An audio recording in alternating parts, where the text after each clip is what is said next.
Hey guys, Elena here. Welcome back to my channel. If you have any questions about how to start keto, please stay tuned. I have some tips and tricks coming up to help you.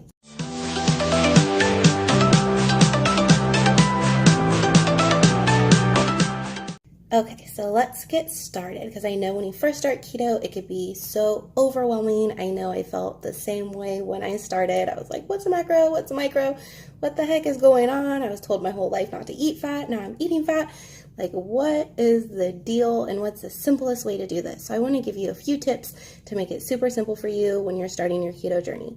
The first one is to do your research. I spent so much time making sure that this was the correct way for me, to really create a lifestyle, not just doing it because it's a fad, not just doing it because somebody else is doing it. I really wanted to make sure that it was something I could stick with, and I really think you should do the same. So you could even start with Googling. There's a website called Reddit that you could find a ton of information on. I have a Ketolicious group, which has a link to join in the description if you want to go in there. But really just do your research and see if it's something that you could see yourself doing long term. If you're super big into pastas, into breads, this might not be for you unless you're willing to sacrifice some of those for your health. Look into the benefits, or the benefits speaking to you. There's not just weight loss. There's so many other different benefits that come with keto, and I'll do a video on that in the future. But really look into it and see if this is something that you could take in as your lifestyle and how it could work for you. Look at meal plans, look at people's results, kind of get a little motivated, and just do as much research as you can before starting. The second step is to figure out what your macros are. What macros are fat, protein, and carbs, right? The simplest way to find your macros is to download an app. Like, I use Carb Manager. It is a free app on my Android phone. It also is on iPhones. And it's so simple. You go in there, you put in your weight, you put in your height, you put in your goals, and it'll tell you exactly how many grams per macro that you need. Super simple, right? And I really recommend, instead of going like full force trying to hit your macros every single day, I really recommend that before you start keto, input your food into there that day and see where you're at. Because if you're at like 100, 200 grams of carbs a day, and then you go down to 20 net carbs instantly, you're gonna have more of a keto flu, which is where your body is kind of freaking out. It's not knowing what it's doing, and it's leading into ketosis, which is where your body switches from burning sugar to burning fat, which is a great thing. But I know a lot of us don't want to be feeling all gross. If you're drinking your ketones, those will also help you eliminate some of those keto flu symptoms, and it also makes the transition really easy. But I know some of you guys don't, and that's totally okay. But what I recommend, so you start off, you enter your food, you see where you're at, and then you're going to gradually work your way down to 20 net carbs. Like, don't even focus on macros, other macros. Don't focus on your fat. Don't focus on your protein. Just focus on your carbs. And once you get your carbs down and you're kind of getting the routine, you're seeing how it goes, you're feeling great, right? Because you're in ketosis, then you could start really working on hitting those other macros as well. But don't freak out. It is a learning experience. Some days you might be over on fat. Some days you might be under. If you're struggling with fat, I do have another video on my page about how to get more fat in, and kind of just go with it, just work on it every single day and don't stress out. Remember, this is a lifestyle change. You have all the time in the world to get it, and as long as you're doing your best, that is what counts. My third tip is to set goals. Goals are so important, and I feel like a lot of times people tend to just throw them away. Maybe you're thinking in your mind well, I just want to lose weight. Okay, that's great. A lot of us do, but you really need to set your goals down and write them down and put them where you can see them every single day. I really recommend that you have daily goals. Daily goals could be as simple as hitting your macros. They could be, making sure you drink your water and electrolytes.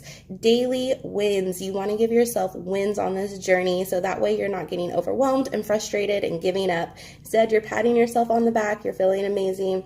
Getting those goals, hitting them, that always feels good, right? You could also do weekly goals. So maybe you have a goal of how much weight you want to lose a week. Maybe it's 1 to 2 pounds a week. Set that goal. You could do goals in inches. You could do like, okay, my goal for this week is to only have, one cheat meal or one day that I don't work out. You could set any kind of weekly goal. I want to lose 1 inch around my waist.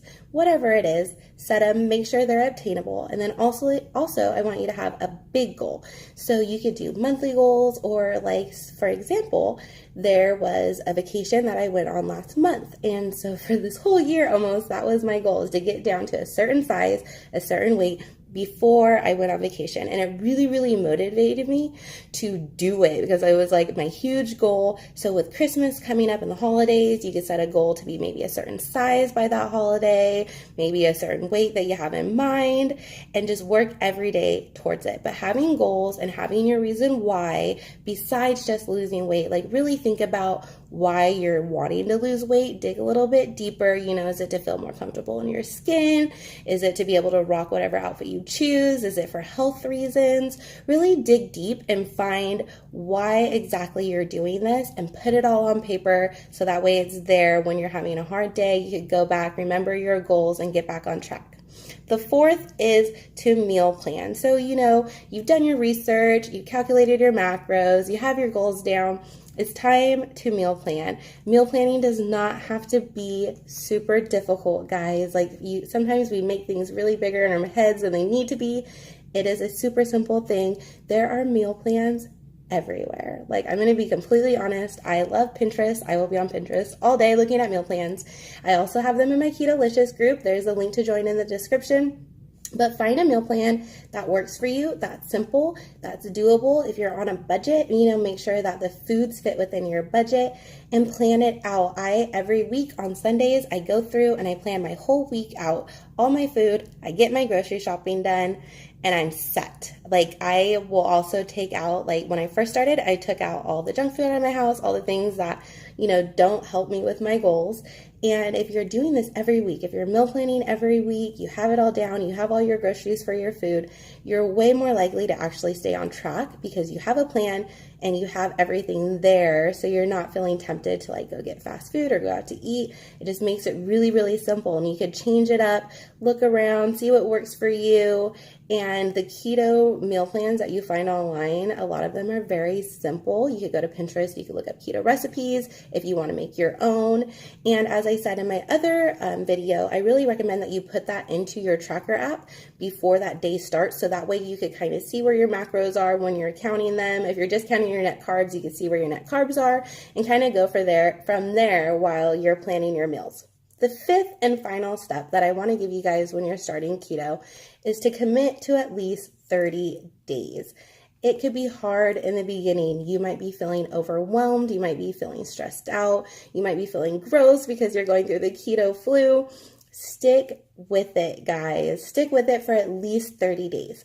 Give your body a chance to adapt. Give your body a chance to heal, a chance to change, because I will promise you that once you get past that first initial hurdle, once you start getting in the routine of keto, you're going to start feeling amazing. You're going to start feeling better than you have ever felt before. You're going to start seeing all the benefits. You're going to start losing weight. Your clothes are going to start feeling better.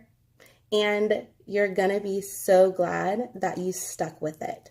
So don't give up. Commit. And once those 30 days are up, you could decide if you want to keep going or not. But I really, really hope that you do decide to stick with it, because it is going to be the best choice that you've ever made, and you're going to love it. But give yourself 30 days, no less.